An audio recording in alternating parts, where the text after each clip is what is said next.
y también los principios del derecho del trabajo, todos se aplican tanto a trabajadores del sector privado como del sector público. Y lo acaba de decir nuevamente el tribunal, específicamente en materia de negociación colectiva, en la sentencia que acaba de expedirse en el caso de la negociación colectiva del sector portuario, ¿no? El derecho de negociación colectiva es un derecho fundamental de los trabajadores del sector privado y de los trabajadores del sector público, y forma parte del contenido esencial de la libertad sindical. Si ese derecho fuera afectado, por tanto, el sindicato podría defenderse a través de un proceso de amparo, ¿ya? Entonces el Tribunal Constitucional ha ido construyendo una serie de sentencias como estas tres que he mencionado, que son importantes, que suponen un refuerzo importante del derecho de negociación colectiva, ¿no? Porque a nivel legislativo los cambios han sido muy pocos, ¿no? Lamentablemente hoy día el Perú sigue rigiéndose por la legislación laboral, tanto el individual como el colectivo que hemos heredado del fujimorismo. Es una legislación desprotectora, que lo que quiere es desamparar al trabajador para que el empleador quede con plena libertad de hacer lo que quiera con él, ¿no? Para decirlo de una manera simple, eso es lo que quiere. Ha habido muy pocos cambios, algunos de esos cambios se refieren a derechos colectivos. En el gobierno anterior, por ejemplo, recién, vean ustedes, ¿eh? La Ley de Relaciones Colectivas de Trabajo es de 1992. Las centrales sindicales presentaron una queja contra ella ante el Comité de Libertad Sindical de la Organización Internacional del Trabajo, y el Comité de Libertad Sindical emitió una condena contra nuestra ley diciendo que era incompatible con los principios de la libertad sindical proclamados en los convenios internacionales del trabajo. Tuvieron que pasar 10 años porque Fujimori no movió un dedo para que recién en el gobierno anterior se dictara una ley que modificó la Ley de Relaciones Colectivas de Trabajo, tratando de recoger la mayoría, en verdad no todas, 12 de 16 observaciones de las que había formulado el Comité de Libertad Sindical, ¿no? Les doy un solo detalle, por ejemplo. Los sindicatos de trabajadores del sector público no tenían dónde inscribirse. Se formaba un sindicato y se producía un ping-pong, porque SUNARP, que era la entidad que había refundido todos los registros, no tenía entre sus atribuciones, o ellos decían que no tenían, inscribir sindicatos del sector público. Los sindicatos del sector público antes se inscribían en el INAP, pero cuando fue disuelto INAP, sus facultades fueron transferidas a otros. Y naturalmente SUNARP, que concentraba todas las facultades referidas a registros públicos, debió asumir la de reconocer a los sindicatos del Estado, y no quiso, nunca quiso. Esa fue una decisión evidentemente política, ¿no? En el gobierno anterior se dictó la ley que reabrió el registro de sindicatos, y 2 años después de dictada la ley, vean ustedes las presiones tan fuertes que se mueven en esto, recién salió el reglamento diciendo que los sindicatos de trabajadores del sector público se pueden inscribir igual que los del sector privado en el Ministerio de Trabajo, ¿no? Y hoy día tenemos una resurrección sindical mayor incluso en el sector público que en el sector privado. Más sindicatos se están formando ahí, más activos, ¿no?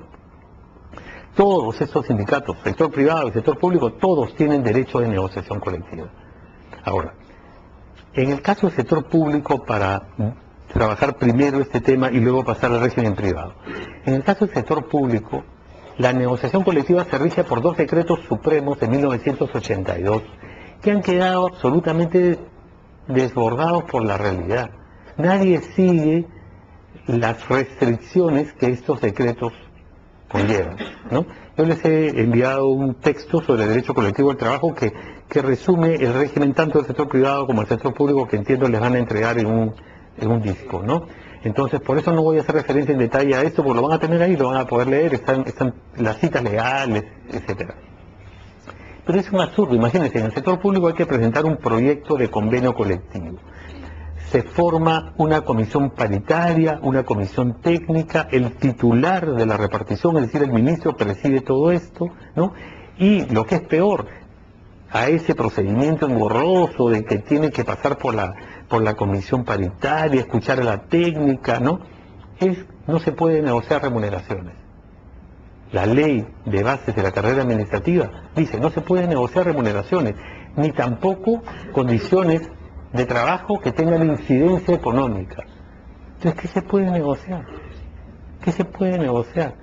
Yo no creo que el único asunto de interés de los trabajadores sean las remuneraciones, pero son el principal, sobre todo en un país que tiene pésimas remuneraciones como el Perú, que está a la cola de América Latina a nivel de remuneraciones, ¿no? Porque los empresarios dicen, uy, en el Perú se recibe más remuneraciones al año en promedio que en otros países de América Latina, ¿no? Porque hay 2 gratificaciones y hay una compensación por tiempo de servicio. El peruano recibe 15 remuneraciones, es un privilegiado.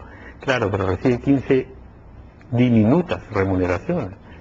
El cálculo no hay que hacerlo por número de remuneraciones al año, sino hay que globalizar.